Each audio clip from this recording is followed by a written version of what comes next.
स्मृति जी, आइए ना, अब चीखिए। अब बैठो सड़क पर सिलेंडर लेकर। 1600 रुपए का झुंझुना पकड़ा दिया। ये कहना है राज्यसभा से कांग्रेस सांसद रंजीत रंजन का, जिन्होंने स्मृति ईरानी को ऐसा लताड़ा, बस क्या ही कहें। रंजीत रंजन ने तो ये तक कह दिया कि ये संवेदनहीन सरकार हमारी ही सरकार है, ये विश्वासघाती सरकार हमारी ही सरकार है। सुनिए जरा। मैं एक बच्चे से मिली, 16-17 साल के बच्चे से। आप जीएसटी लगा रहे हैं 5%, आप जीएसटी लगा रहे हैं 12 से 18%। दोनों ही जीएसटी में आम आदमी मरता है। किसी ने बोला कि 5% जीएसटी से किसको फर्क पड़ेगा? पड़ता है। जो व्यक्ति वृद्धा पेंशन 500 रुपए के लिए 8 घंटे लाइनों में खड़ा होता है, पूरा महीना चलाता है, अगर उसको 5% जीएसटी लगता है तो फर्क पड़ता है। आप कहते हैं कि नहीं, खुला, जो गरीब है वो खुले का खाता है, उसको फर्क नहीं पड़ेगा। मैं आपसे पूछती हूं कि क्या आप चाहते हैं जिंदगी भर वो गरीब ठेले में मक्खी लगता हुआ खाना ही खाता रहे? क्या उसका हक नहीं है कि वो पैकिंग खाने को खाए? क्या उसका नहीं हक है कि वो स्वस्थ खाना खाए? स्मृति ईरानी जी ने कहा कि जब भूखा बच्चा चीख चीख कर भूख से व्याकुल हो रहा होता है तो सरकार क्यों नहीं सुनती है?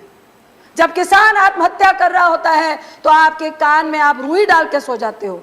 आई विश कि स्मृति जी आइए और हम लोगों के साथ, अगर आप चीख चीख के उस बच्चे की पुकार और दर्द को समझ रही थी तो आइए ना। आज गैस सिलेंडर 10,054 रुपए हो गया है।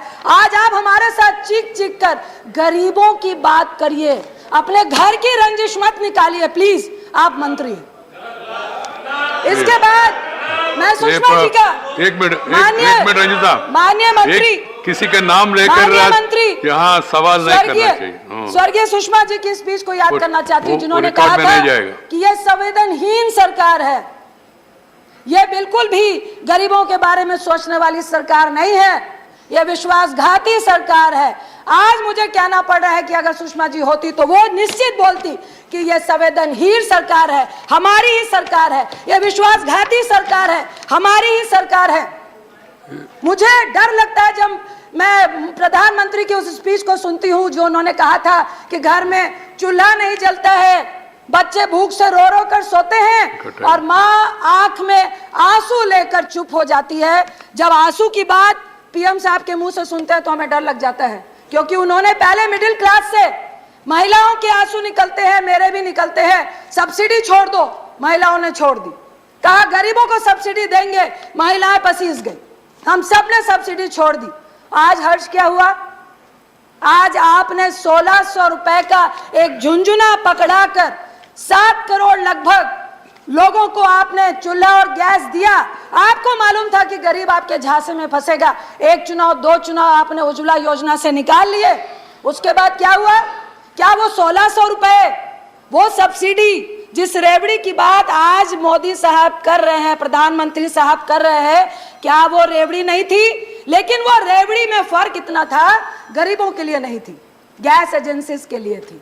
आप 1600 रुपए गरीबों से ले रहे थे, बाकी का पैसा सरकार दे रही थी। किसका दे रही थी? टैक्स पे ही का दे रही थी। उसके बाद क्या हुआ?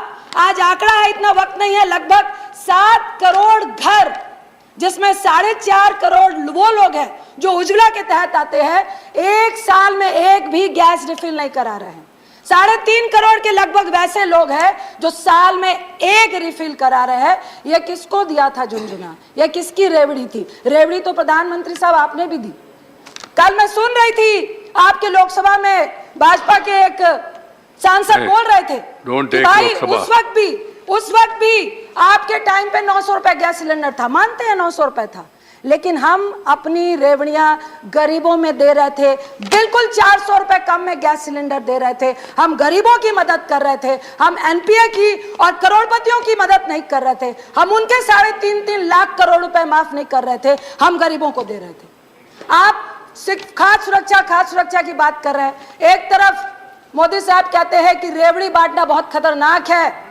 मैं प्रधानमंत्री साहब, सभापति जी के माध्यम से बोलूंगी, उज्ज्वला की रेवड़ी हो, चाहे आपकी कोई भी गरीबों के लिए रेवड़ी हो, वो रेवड़ी में ना तिल था, ना चीनी थी, ना गुड़ था। ये तिल, चीनी, गुड़ सब कुछ कोई जो लेके गया वो कॉर्पोरेट थे। एक और रेवड़ी की याद दिलाना चाहती हूँ आपको, जियो। आप एक तरफ कह रहे हैं कि रेवड़ी नहीं खिलानी चाहिए। आपने क्या किया? पूरे देश को जियो का रेवड़ी खिलाई। पहले बोला मुफ्त में दे रहे हैं, मुफ्त में दे रहे हैं, मुफ्त में दे रहे हैं। जब आपको आदत डल गई, उसके बाद अब कितने में जियो का लोग प्रीपेड और पोस्टपेड भरवाते हैं। ये कौन सी रेवड़ी थी? ये रेवड़ी भी कॉर्पोरेट के लिए थी, गरीबों के लिए नहीं थी। आपको तो पता है इन दिनों महंगाई के कितने भाव बढ़ गए हैं। एक तरीके से देखा जाए तो रंजीत रंजन की बात अपनी जगह बिल्कुल सही है। आपको वो दिन याद होगा जब यूपीए सरकार के दौरान गैस सिलेंडर के दाम बढ़ने पर बीजेपी ने जोरदार विरोध प्रदर्शन किया था और ईरानी मैडम गैस सिलेंडर लेकर सरकार को कोस रही थी। महंगाई के मुद्दे पर आप क्या सोचते हैं, हमें कमेंट करके जरूर बताइएगा। साथ ही आप ये भी बता सकते हैं कि आप किस मुद्दे पर अगला वीडियो देखना चाहते हैं। दोस्तों, देश और दुनिया की खबरों से अपडेट रहने के लिए आप हमारे YouTube चैनल जरूर सब्सक्राइब करें। साथ ही बेल आइकन भी जरूर दबाएं ताकि हर वीडियो आपके पास समय पर पहुंच जाए। नमस्कार।